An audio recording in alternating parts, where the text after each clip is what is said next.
សត្វកមាសជាង1លានក្បាលបានសម្រុកទៅកាន់ទន្លេម៉ារ៉ាព្រមគ្នា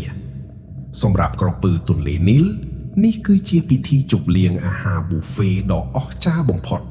ដែលពួកវាមិនចាំបាច់ចំណាយកម្លាំងច្រើនក៏អាចស៊ីសាច់គោស្រស់និងខ្ចីបានយ៉ាងឆ្ងាញ់ពិសាដែរជារៀងរាល់ឆ្នាំក្នុងខែកក្កដាដោយសាររដូវប្រាំងមកដល់ស្មៅនៅភាគខាងត្បូងនៃវាលស្មៅសេរ៉េងហ្គេទីប្រែជាក្រៀមស្វិតយ៉ាងលឿនមិនអាចចិញ្ចឹមសត្វកមាសនិងសេះបង្កង់រាប់លានក្បាលបានទៀតទេដើម្បីរកស្មៅស្រស់ហ្វូងសត្វត្រូវតែធ្វើចំណាកស្រុកទៅភាគខាងជើងតាមរដូវភ្លៀងទន្លេម៉ារ៉ាគឺជាឧបសគ្គដ៏ធំដែលខណ្ឌចែកតំបន់ទាំងពីរបើចង់ឆ្លងទៅបានគឺមានតែផ្លូវហែលឆ្លងកាត់ទន្លេនេះប៉ុណ្ណោះគ្មានផ្លូវគោកផ្សេងទៀតឡើយទោះជាយ៉ាងណាក៏ដោយនៅក្នុងទន្លេម៉ារ៉ា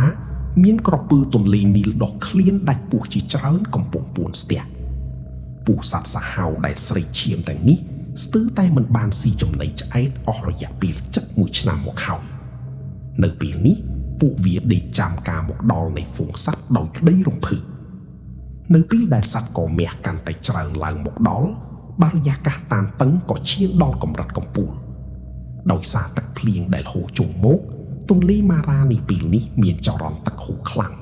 ដែលធ្វើឲ្យការឆ្លងទន្លេកាន់តែពិបាកខ្លាំងឡើងរហូតគ្មានសត្វណាមួយចង់ចុះទឹកមុនគេឡើយប៉ុន្តែហ្វូងសត្វមិនអាចបង្អង់យូរបានទេរឿងនេះត្រូវតែមានការសម្រេចចិត្តនៅពេលសត្វកមាសដំបូងបង្អស់លោតចុះទឹកសត្វកមាសដទៃទៀតក៏សម្រុកចុះទៅក្នុងទន្លេដូចជារលកបោកបក់ក្រពើទន្លេនីលកំពុងពួនស្ទះនៅកន្លែងណាមួយក្បែរនោះហើយនៅពេលដែលឃើញហ្វូងសត្វឆ្លងទន្លេក្នុងទ្រង់ទ្រីធំពួកវាក៏មិនអាចទប់ចិត្តបានទៀតដែរហើយចាប់ផ្ដើមសកម្មភាពប្រឡ័យសម្លាប់របស់ពួកវាផ្ទៃទឹកដែលល្អក់កកនិងរំជើបរំជួលមើលទៅហាក់ដូចជាស្ងប់ស្ងាត់ប៉ុន្តែនៅក្រោមទឹកគឺជាសមរភូមិសម្លាប់ដ៏គ្រោះថ្នាក់ហ្វូងក្រពើកំពុងជ្រើសរើសគោលដៅដែលសមស្របបំផុតពួកវាមិនដេញខំដោយគ្មានគោលដៅឡើយប៉ុន្តែផ្ដោតសំខាន់លើកូនសត្វដែលចាស់ឬទុនខ្សោយនៅពេលដែលមាត់ដ៏ធំដែលមានធ្មេញស្រួចខំជាប់លើខ្លួនសត្វកមាសការរងចាំយ៉ាងលំបាកពេញ1ឆ្នាំរបស់ពួកវាទីបំផុតទទួលបានផលតបស្នងយ៉ាងក្រាស់ក្រែលកម្លាំងខំរបស់ក្រពើទន្លេនីលនេះខ្លាំងណាស់ធ្មេញរបស់វាអាចលិចជ្រៅទៅក្នុងសាច់សត្វកមាសបន្ទាប់មកវាក៏ចាប់ផ្ដើមបង្វិលសម្លាប់ដែលស្រូលដើម្បីហែកសាច់សត្វកមាសជាបំណែកសូម្បីតែឆ្អឹងក៏អាចបាក់បានដែរបន្ទាប់ពីសត្វកមាសត្រូវបានហែកចេញ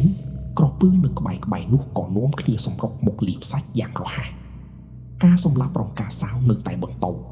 កាន់តែមានសត្វកមាសជាច្រើនត្រូវបានអូសចូលទៅក្នុងទឹកជ្រៅដែលធ្វើឲ្យហ្វូងសត្វកាន់តែភ័យស្លាំងពោសត្វជាច្រើនបានប្រជ្រៀតគ្នារហូតមិនអាចដើរទៅមុខបានទេ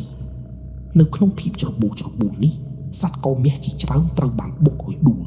ហើយត្រូវបានមិត្តភ័ក្តិរបស់វាចាំពីលើរហូតដល់ធាប់ដង្ហើមស្លាប់ក្នុងមួយពព្រិចភ្នែកចំនួនសត្វកមាសដែលស្លាប់ដោយសារគ្នាឯងចាំបែរជាមានច្រើនជាងសត្វដែលក្រពើសម្លាប់ទៅទៀតសត្វកមាសដែលឆ្លងទៅដល់ត្រីម្ខាងដោយជោគជ័យក៏មិនទាន់មានសុវត្ថិភាពដែរសត្វតៅបានរត់ចាំនៅទីនោះជាស្រេចហើយបានវាយប្រហារទៅលើសត្វកមាសដែលកំពុងអស់កម្លាំងការចាប់បានសត្វកមាសមួយក្បាលដែលមានទម្ងន់ប្រហែល200គីឡូក្រាមគឺគ្រប់គ្រាន់សម្រាប់ឲ្យហ្វូងតៅទាំងមូលស៊ីបានពេញមួយថ្ងៃនៅលើវាលស្មៅក៏មានក្រុមអ្នកបោកបាញ់ដ៏សាហាវនិងមានប្រសិទ្ធភាពជាងនេះទៀតគឺឆ្កែព្រៃអាហ្វ្រិកកាន់វ៉ៃដងដែលពួកវាមិនរំលងពិធីជប់លៀងនេះទេសត្វកមាសដែលទើបតែរួចផុតពីមាត់តៅមិនទាន់តែមានពីដកដង្ហើមស្រួលផុសសត្រូវធម្មជាតិដ៏គ្រោះថ្នាក់ក៏បានមកដល់ទៀតហើយឆ្កែព្រៃអាហ្វ្រិកមានការអត់ធ្មត់ខ្ពស់ណាស់ពួកវាអាចរត់ក្នុងល្បឿន50គីឡូម៉ែត្រក្នុង1ម៉ោងបានលើសពី20នាទី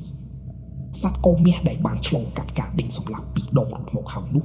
មិនជួយូរប៉ុន្មានក៏អស់កម្លាំងរត់លេងរួចហើយត្រូវបានឆ្កែព្រៃអាហ្វ្រិកលំពួតនៅពេលដែលសត្វកមាសដួលចុះឆ្កែព្រៃនឹងប្រមូលផ្ដុំគ្នាខំទៅលើផ្នែកទុំដូចជាពស់និងរត់គូតដើម្បីហែកស៊ីសាច់យ៉ាងលឿន